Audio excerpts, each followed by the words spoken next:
किसान वीरों, धान की बालियां निकलने के बाद अगर भूरे माहू या काले माहू या फिर कहीं कहीं सफ़ेद माहू का अटैक काफ़ी ज़्यादा देखने को मिलता है, तो भाई फिर इस कंडीशन पर हमें अपनी फसलों में जो कॉन्टैक्ट बेस इंसेक्टिसाइड आते हैं इनका प्रयोग करना ही पड़ता है। मतलब बालियां निकलने के बाद जब बालियां नीचे लटक जाएं तो फिर कोई भी सिस्टमिक दवा हॉपर को इतनी अच्छी तरीके से कंट्रोल नहीं करती है, क्योंकि भाई जितने भी सिस्टमिक पेस्टिसाइड्स होते हैं ये केवल पौधों में जो हरापन होता है इनके कारण ही पूरे पौधों में फैलते हैं। और सारी बालियां निकलने के बाद जब दाने ठोस हो जाएं फिर पौधों में पीलापन आ जाता है, जिसकी वजह से फिर हमें सिर्फ कॉन्टैक्ट बेस्ड दवा ही डालनी पड़ती है, क्योंकि भाई इसका इसी समय तुरंत रिजल्ट मिलेगा। मतलब जो भी कीट इसके संपर्क में आएंगे वह तुरंत मर जाएंगे। तो ये हो गया कि भाई धान की बालें निकलने के बाद हमें हॉपर की रोकथाम के लिए कॉन्टैक्ट बेस्ड दवा ही क्यों डालनी चाहिए। इसके अलावा हॉपर ये हमेशा जो पौधे का निचला हिस्सा होता है वहां पे अटैक करता है,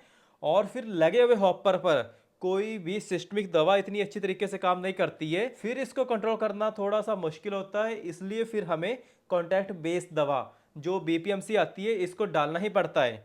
और बीपीएमसी का प्रयोग हम फसलों में दो तरीके से कर सकते हैं।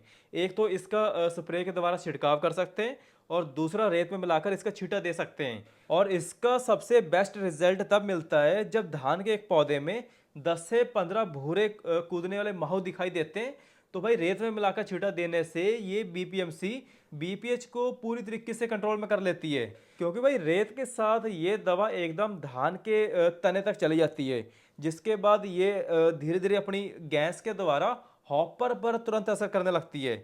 मतलब हॉपर तुरंत ही मरने लगते हैं। बाकी इसकी हमें डोज लेनी है स्प्रे में, वो लेनी है 250 से 300 ml प्रति एकड़। और अगर रेत के साथ इसको मिलाना है तो भाई 10 से 15 किलो प्रति एकड़ रेत लेनी है, उसमें इसकी मात्रा रहेगी 500 से 750 ml प्रति एकड़।